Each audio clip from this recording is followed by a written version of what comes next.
Okay, so like I said, what we're going to be doing today is talking about critique. And this is something that I have been doing in one form or another for a long time. And so we're going to jump in here and get this going so you can see. So yes, you're seeing my whole screen here. So we'll see if we can slide. Yep. And no, we don't want you to see all the notes. You need to flip screens.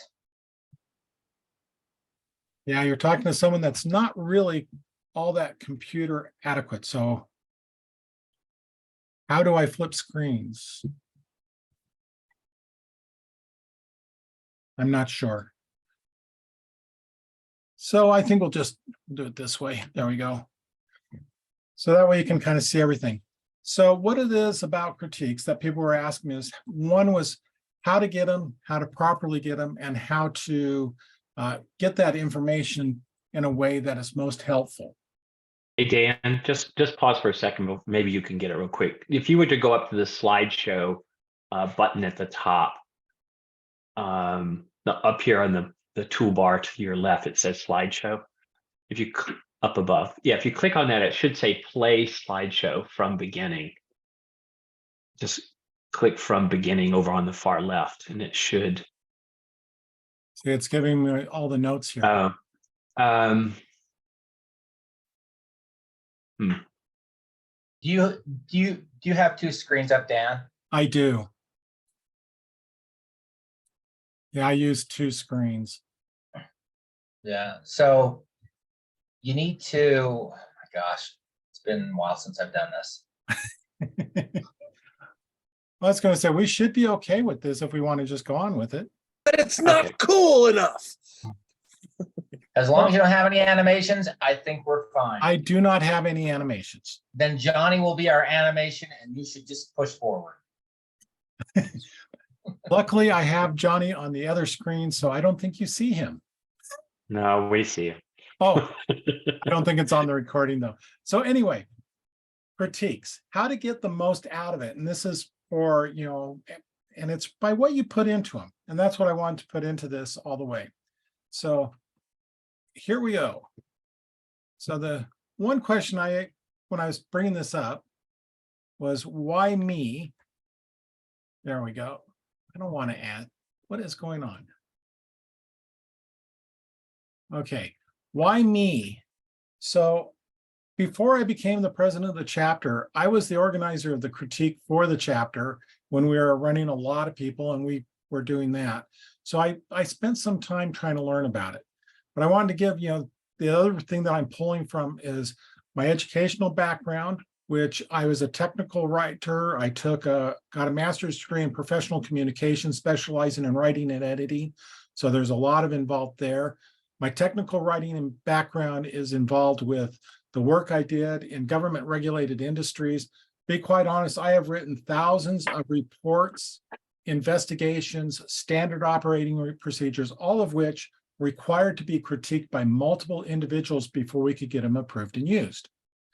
And then personally, as a reviewer that I've been doing now for a number of years, I review tabletop games, books, and movies. And again, I've got over 1,000 published reviews out there. So I'm trying to pull all that and tie it in with some things I've learned about the Inklings. And who the Inklings are, or were, I should say, was the writing group that was with T.S. Eliot and J.R.R. Tolkien. So they had a lot of things, and there was a great little book I came across that talked about some of the things they did and how they got through to doing what they wanted to accomplish. So, critique. What we're going to go over is what I should do when being critiqued, what should I do when critiquing, and what to do with the critique once you get it. Okay? So we want to kind of go through the whole process. So, preparing as the person being critiqued. There's a few things that you want to do, and I'm actually stealing some of this information from our Vice President, Johnny Worthen, who several years ago gave us a guideline for critique sessions, and we used that within the chapter. And so this is just summarizing some of that. You want to prepare your work for critique. Now, what I mean by prepare your work is something like just having it ready for others, and then ask specific critique questions. And then you want to come into it with the idea of what you will expect to get from it. All right. And like I said, if you have any questions anytime, speak up or throw them in the chat. So preparing for a critique, you want to make sure you have something that's in an easy to read format. Anybody that's worked as an educator, or if you've gone to school, they always tell you double spaced, and all this, that makes it easier on the eyes to read. It makes it quicker to follow. And it's also something that makes it easily commented on. So you're not having to try to draw lines to get things. You can actually write between the lines of the actual document so that you can apply right into what's being done. So That's called standard manuscript format. yes. Yeah, that's it. Yeah. And 12 points. and that's a very good thing to put it in. It's also a great habit to get into for when you're working on doing submissions, because most places will say, hey, we want it in standard format, in manuscript format, and you can do it. Now, if they want something different, once you have it in this format, it's usually not hard to change to get it in the format they desire. Can I throw in a comment? Yes. If you're doing poetry, standard format is single spaced with a blank space between each stanza, not double spaced. Okay. Because it's much easier with poetry. And if you go to Schoen's guide, it does specifically state poetry is single spaced. Everything else is double spaced. Okay. And I've had this argument with people saying, no, you double space everything. I'm like, no, not poetry, because you also want to see the form and the shape of the poem, and it's much easier if it's single spaced. Now, I That's did not a very know good that. point. Thank you for that. I did not even know that. That is a Yeah. great point to know. Because you're right, that in poetry, part of the editing process is the look of the poem, because some of them are very much designed into the look to create part of the poetry. And unless he's changed his guide in the last couple of years, even Schoen's guide says poetry is single spaced. So yeah, That's that's generally the standard. a great thing to remember. Thank you, Charlene. Mhm. Okay, so when you hand out your work for critique, there are certain things you want to let people know. What stage is the work in? This is an important part because critique, years ago when I was first starting to get into narrative work, coming out of technical writing, which anybody that understands between technical writing and narrative writing, it's a whole different mindset. And you want to make sure, people know where you're at in that writing. So if it's a new story, one time in our critique group, we sat around a table with Johnny and actually brainstormed his story idea and gave him ideas of how to build through that. So that's, you can have that type of critique in a writing group. Then you want to let your people know what it is you want them to look for. Just like Johnny's giving us an example with magnifying glass. What to look for. Do you want people looking at, the plot line? Do you want the character development, how the dialogue flows? Whatever it is. Now, in the page that Johnny gave out years ago, there was a few items that he had listed that is, just a quick rundown. Plot, setting, characters, point of view, grammar, usage, and mechanics, content and ideas, organization, voice, dialogue, word choice, sentence fluency. These are all things you can ask people what it is you're wanting to do. So if they can take knowing that what they're looking for and at what level this is, if this is a first draft or if you're in a polished draft, that helps. But another important thing to do is also tell them what you want them to ignore at the time. So like if you're in an early draft, yeah, the grammar in here is bad, the punctuation is bad, don't worry about it. I'm trying to get the feel of the concept. You can do that. Or I remember one time trying to get through something is I brought a character portrait and said, this is the character that I want to use, and had kind of their whole backstory kind of listed out and their traits. And that's what I was asking for review on. Oh, man.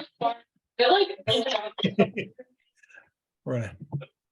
Hi, Amanda. I think I'm gonna mute some people Oh, here. I- There we go. Okay, so that is another important thing is, what to look for, what not to look for. So what to expect when you get a critique back?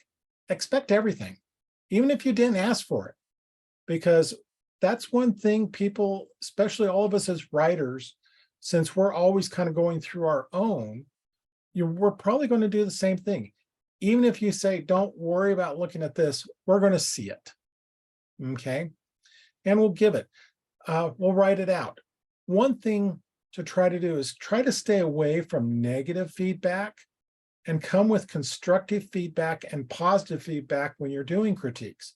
Don't just tell people it's bad.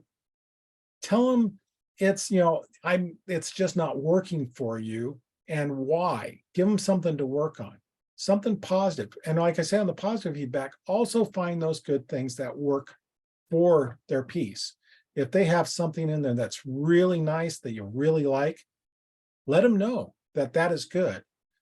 Even if it's something like on some of the ones I've gotten back a number of times, people have put little smiley faces, and circled something. It's like that let me know that that worked. I needed to keep that idea in there. Now, the reason why I said kind of expect all this and be careful in negative feedback, how I was telling you earlier about my experience early on when I was just changing over from technical writing to narrative writing. I had one person do a critique, and this was a piece I had put a lot of work into. I had rewritten a number of times. I had some friends look at it. I hadn't really been in a solid writing group, just a couple of really loose fitting ones. And they had looked at it, and everybody was saying, oh, this is great, great stuff. Well, once we were done with the critique session, this person came up to me and goes, wow, you got guts. I would never give anything that hasn't been gone through at least 4 times by myself before I give it to a critique group. It was crushing. I mean, I walked out of that meeting and I felt horrible. So be careful about how you give the feedback.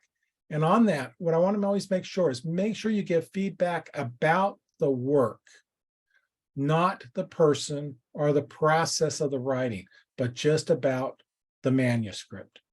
Kind of keep it focused on that. So, providing critique. This is, remember, you're working as an advisor. And I've already started talking about this. Remember, you are advising on a work in progress. This is not the finished product. If you are writing a review of a manuscript for an article, an actual review, then you got the finished work.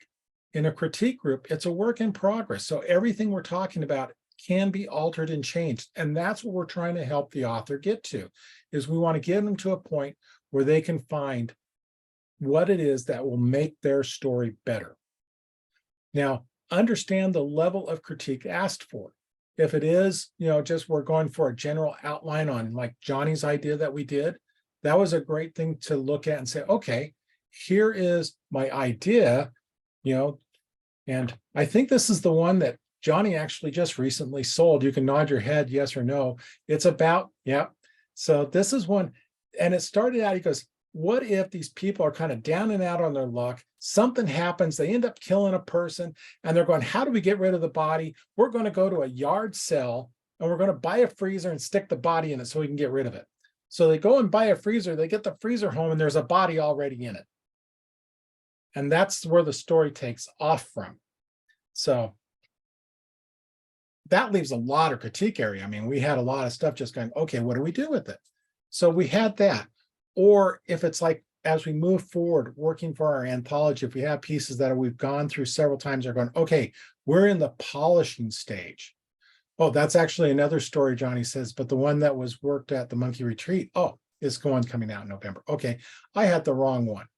But yeah, that one's still being worked on. So if it's at that polishing stage, that's when they'll ask for a critique saying, hey, let's go ahead, let's look at the grammar, let's look at that final word choice and everything. I remember a couple of years ago, we did a critique for some poetry in the chapter, and it was getting down to that nitty-gritty little word choices and changing things out. And because of some of the changes that were made during all that, we were able to help someone win one of the Quills Contest Awards. I think they took second place in poetry that year. That was Tim and his poem. And it was a powerful poem, but it was just those little tweaks that helped me out. That's what can be really good about doing critiques. While you're reading the work, again, remember, you are only advising on a work in progress, not the finished work. Focus on what the author asked you to focus on. That's where you want to be able to put the emphasis, because that's what they're asking for. That's what they're looking for help. It could just trying to get that one area straightened out so it'll unlock the rest of what they want to do. Always look for the good along with the problems. Note the issue and only provide corrections to the issue if you are asked for them. As a critique person, what you're trying to tell people is what works, what doesn't work, not how to fix it, because each of us have our own style of writing. And that's an important part of it. If we come out and tell people, well, I wouldn't do it that way, I would do it this way, what we're doing is we're imposing our style on their writing. And we might not be seeing the whole work. If we're doing one of the chapters, there might be a particular reason that they're going for a certain angle that we're not yet privileged to. So that's one of the reasons is you want to note the issue, what works, what doesn't work, why it doesn't work for you, but don't tell them how to fix it unless they come back and say, well, what are some ideas? And we're going to talk about that a little bit more soon. So this is when you go through how to use the critique that you get, sorting through the comments. So one of the things is ask for clarification when it's needed. If you get a comment back and it doesn't make sense to you, ask what they meant by that. Get it clear so that you understand the point of view from the person giving the critique. Don't argue with it. You don't defend what it is. I've seen this a number of times in performing critique groups where people get defensive because somebody didn't like what was being said about their work. And they start trying to tell them exactly everything why it was supposed to be that way. Well, if you've already got a piece that you feel is done, I would never ask for critique on it, because if you're just going to defend it, you're not looking to make the piece better. What you're doing is you're looking for people to say, yep, that's great, go for it. So, and I've met people that are doing that. They just want affirmations instead of a critique of their work. So if you're asking for critique, remember, you're going to get it. If you're not sure how to handle a problem that somebody's pointed out, that's when you can ask for suggestions, but only ask if you want them. If you recognize there's a problem and you want to maybe mull it over, or, then don't ask for suggestions on how to fix it. Just say, okay, thank you for the critique, and move forward. It's up to you to what level that you get all this. Implementing your critiques. Who gave the critique? Remember who it was. Remember who it is you're asking it from. If you're asking family members for critique, you're probably going to get a very different level of critique versus asking members of the chapter. If I get a critique from Johnny and Pat, who have a number of things out, it's going to be different than what I'm going to get from people I know that are close by. If I get critique on a piece of poetry from Charlene, it's going to be probably a much different critique than one I get from Johnny. So you remember who you're asking. And this one point is something I took from the Inklings, and I think it's very important. The word author and authority, they're the same basic root. You are the author of your work. That means you are the authority of your work. You don't have to accept every critique given. In fact, if you try to accept all the critique given, you'll probably just destroy your work because you're trying to answer to too many audience voices instead of remembering your own voice.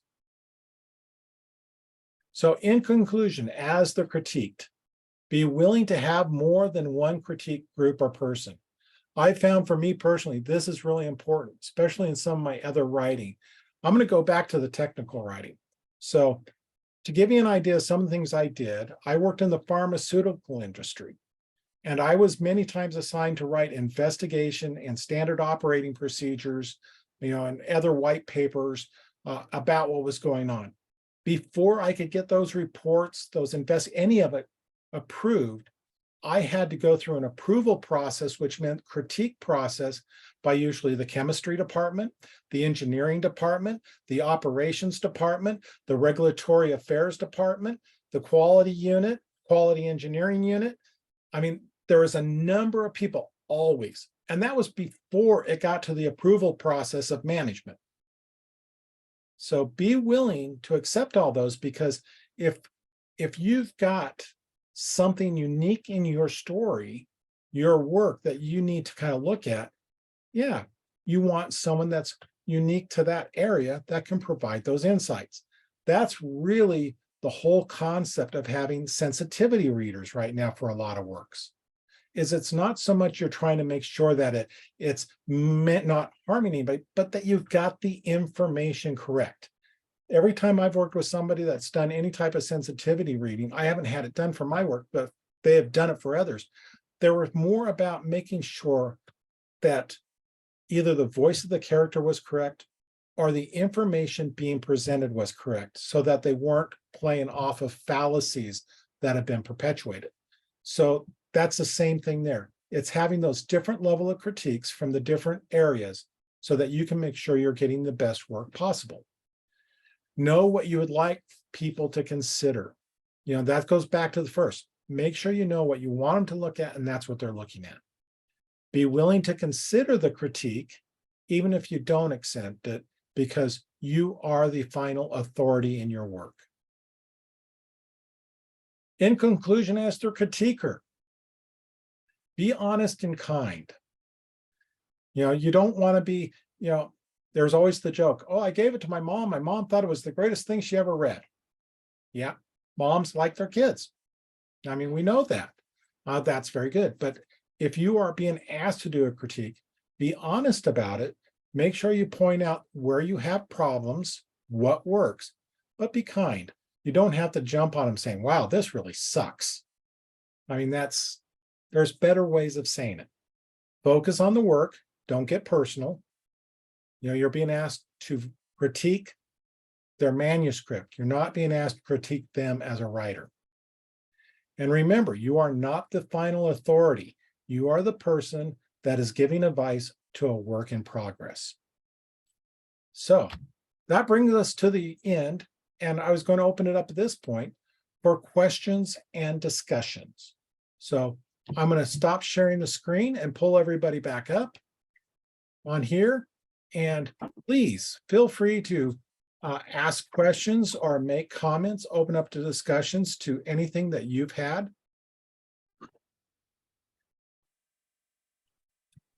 I think it also depends on the group you're in. And one of the poetry groups I'm in, we do make comments on how to fix it, but the rules clearly state these are our suggestions, and under no circumstances are you to take these as you must do this. It's just different writers will give you suggestions. You choose whether you take them or not. So make sure you know when you ask a group what if the group allows you to make comments and suggestions, or if it's just, as you said, normally you tell them what you think the problem is and let them fix it. But some groups allow you to make suggestions. So make sure you're aware of what the group allows when you're asking. I personally love getting suggestions because I'm a lazy human being. And if you see an easy way to fix a problem that you see, I'll move on. But Oh, me too. yeah, I'm reminded of what, Dan, by the way, the bit about authority and author. Damn, I'm so stealing that. That's mine now. You're going to hear that in class, guys. Tell that to the editors, though. They don't quite agree as much. Yeah, but they're wrong. I will say that wrong. I have worked with editors that said on story that I was working on, they're saying, I think we need to do this. And I said, I don't want to do that. And this is why. And I explained it.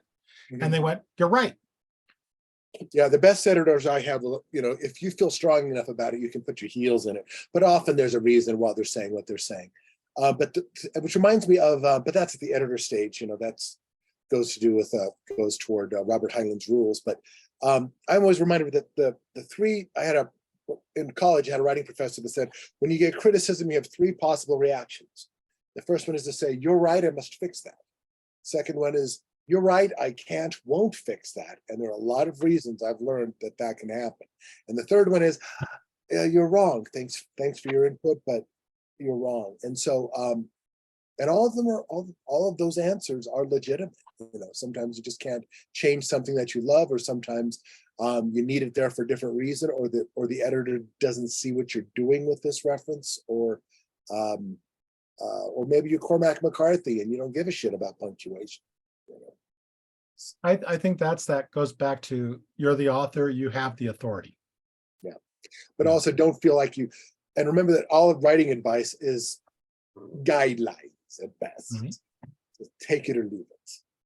But it's also good to get second eyes on everything, you know. Stop telling the reader what is happening. Oh, that is so, yeah, that's a great question, Gina. That's a problem. The trick is, the thing about, I always bring up the idea of jazz, right? It's the notes you don't play that make jazz work so well. So you have to leave something to the imagination. Encourage the writer to leave these gaps and let the reader make the effort to fill in the blanks, because that will bring the reader into the story. It will actually physically or mentally involve them, make them a conspirator and a co-creator of the story by just putting in those little things. You don't have to tell them how to do everything. That's And something. if you do, they're going to make you think, they're going to be offended because they think you're treating them like they're idiots. So there's That's a good one too.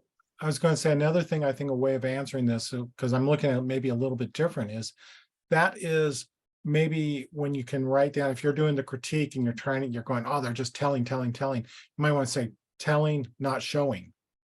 And it's a way of letting them know that they need to show the scene unfolding instead of telling what is happening. Yeah. It's So no, Sobe would look like he was going to maybe add something. I know he came off of. he out calls of himself mute. Sobe, but I know him as Robert. No, I know it keeps messing me up too. oh, sorry. No, I wasn't telling you anything. Oh. So by the way, I have the opposite reaction to the telling versus showing sort of thing, which is, I think it's perfectly fine if an author wants to tell, if that's their style. So the rules of thumb kind of irritate me. So that's one of those rules of thumb that irritates me. So Yeah, I think you're right. I listen to it, I hear it as a critique, but it would necessarily change my writing. Yeah, I think you've got it right there, Gina. There are people who say, well, that's my style, that's why I want it. And at that point, you just have to step back and say, okay, you've done what I've done what you've asked me to do in giving a critique. This is where I saw a problem. I can actually take it one step further than that. I actually was doing a book review of a published work that in the first 4 pages, I came across 4 grammatical errors, several misspellings, and then as it went on, it went better. And I went back to the publisher and I said, hey, you guys, you sent me a book. I did a review out on it, said that I got an advanced review copy. I think you should really take a second look at this. And their response was, well, we're just kind of self-publishing. We really don't care. Oh, wow. Yeah, I can imagine. And I personally was just shocked that, somebody even at that stage, because they had other things published out there. This was their first novel they were putting out. And I was like, okay, that's your choice. Yeah, yeah. Their typos are forever. They're like herpes. You just keep passing them out. Yeah, that's a bad reaction. That's not a very good one. If you can actually point to the fact. I mean, for example, I get a lot of critiques on commas, and it's a stylistic choice I made, and so most people understand that. But I'll have to tell them. I have to say, this is a stylistic choice, not having a comma here. I know what I'm doing. The story still reads. It's a conscious effort. It's a conscious decision. It's not. Yes, but what about italics? You do you. You do you. You know? We You- all know that Johnny does not like italics either. I'm warming up to them, and I mean, if they're used properly. But if you, Yes. it's one of the most powerful tools in your. It's like a nuke. You don't use it for the little people. You use it for the cities. You don't use it for the trenches. Okay, that's a terrible analogy, but it's a powerful tool. And Okay. sometimes I worry that people throw commas like glitter, and So why don't we get back to critiques? oh, sorry. Okay, so Dan, is there a chance that maybe a follow-up along in here would be to actually demonstrate that, in a session? In other words, either somebody submitting something to be critiqued live, or to have submitted it earlier to some critiquers and then kind of let it play itself out as almost a replay of the critiquing experience. Yeah, we can because work on that. It's just a Because right thought. now, right now there are several pieces on the Google Drive that we share for critiques. The link is in the newsletter, and you can go in and see what people have up there. I think there's about a half a dozen pieces up there right now that people are asked for critique on. And that's one thing you can do, is you can go in and see what other people and how they've handled their critiques of work. I'll admit I have it on my calendar to go in and dive into some of those pieces tomorrow. So, Do you have the ability to put that up real quickly in the chat, the link to it? like I said, it was in the newsletter. I can find it. Okay. Let me Okay. have to. I take my Zoom meetings on a different computer than my main one, so it's always strange. I have the old.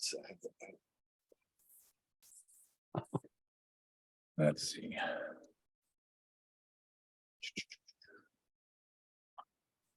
So yeah, I kind of I'm hoping.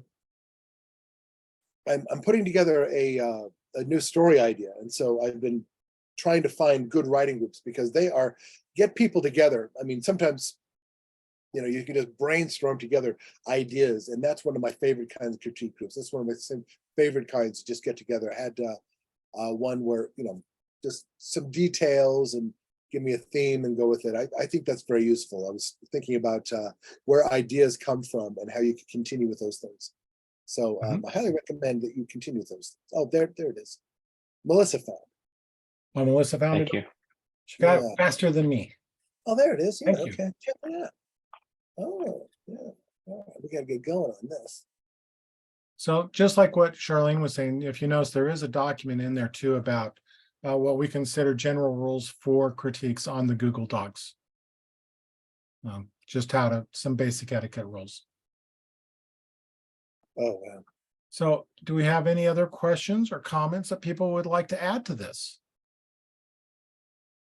What about critiquing outside of your expertise? For example, I feel I'm very weak at poetry, and yet, I want to give some feedback, but I don't feel worthy, if that's a word, You have to start someplace, and getting critique from outside of your, what you're writing in is actually a good thing. One of the things I do every so often, if I have a big review I have to do, I will actually have someone that's outside of the community do a review of it and critique it, because it's very easy to slip into jargon.